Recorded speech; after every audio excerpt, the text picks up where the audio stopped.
যে মিথ্যাটাকে সত্য প্রমাণ করে সত্যটাকে মিথ্যা বাড়িয়ে ফেলানো হয়েছে। যেমন গোটা জাতি জানে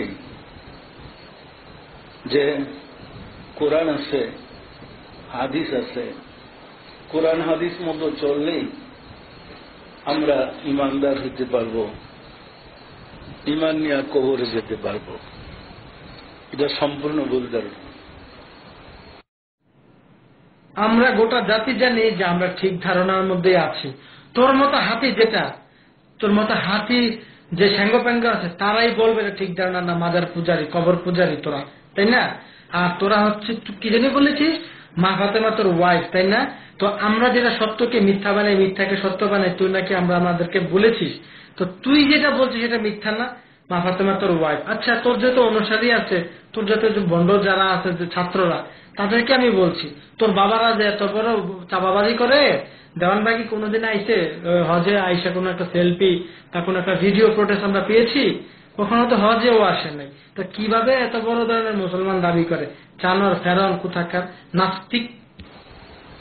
কোরআন মানুষকে মুক্তি দিতে পারে না,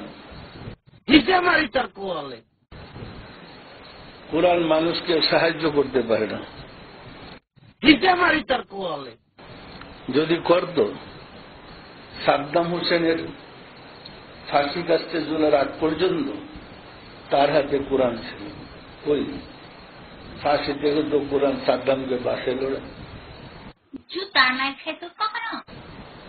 যদি পারত, শায়েখ আব্দুর রহমান, তার হাতে কোরআন শহীদ ছিল না? ছিল না? কই, কোরআন তো তারা সাহায্য করল না।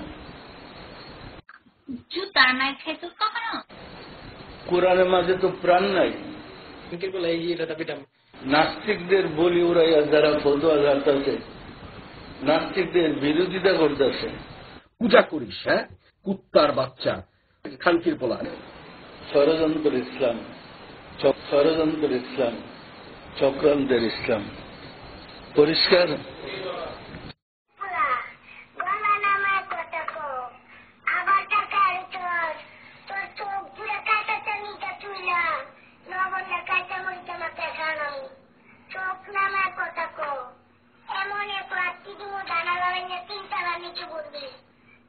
পড়ার সময় পাবি না,